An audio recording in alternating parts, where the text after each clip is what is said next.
movement, right? Okay, from that aspect, paradigm, whatever, you know what I mean. If you come in with that, but you know for a fact that a lot of Moors are learned in reference to law, and you know that a lot of the Moors don't have no problem with the whole meaning. Just like, okay, if you want to use certain language in the process of getting to know people and what they do and what can be done in reference to your legal situation, you know that the Moors probably are the most learned. And I ain't talking about people.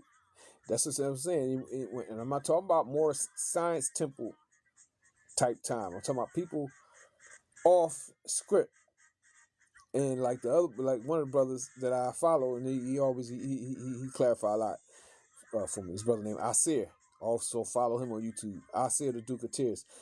And he talked about one time. This is one of his old lectures, and he was saying you always had Moors living outside the empire, right? So okay, that's just like, yeah, you got Moors living outside the empire, meaning they just, you know, they off the grid, right? Okay, off the religious and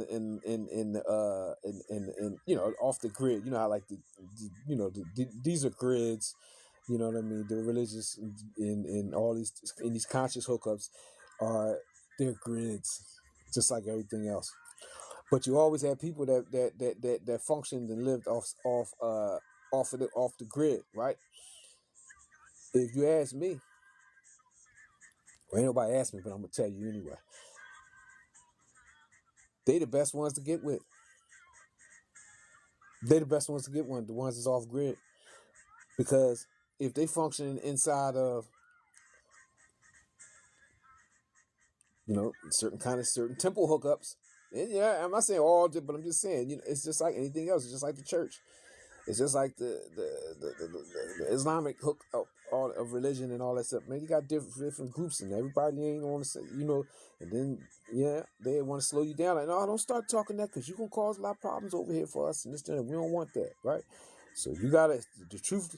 In order for you to get to the truth, you're gonna have to probably talk to people that's really off grid with their whole thing. And that's just my advice. But I'm just saying, I just use that as an example. But even with, you know, even with, I always bring is because it's always the same. You got indigenous people with the indigenous stuff that come from the Moorish Islamic perspective,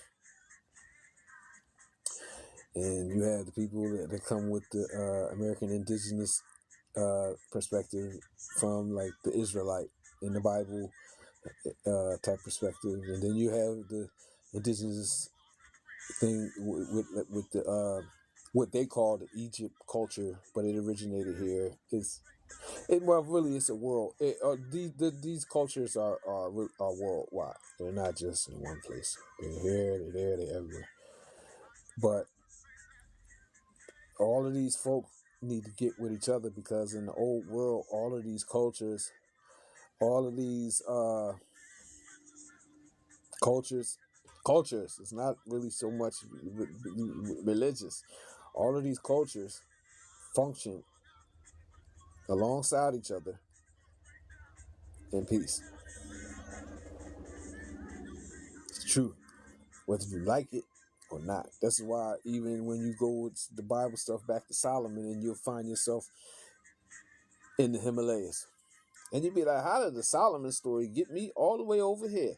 And that's the truth, but that's just something for you to investigate. That's why it's so deep. That's why, like, if you do enough studying and you do enough listening and you do enough raising your vibration and getting away from the old ways of just being foolish, you're gonna find yourself somewhere that you would never think that you would be in reference to like what you know.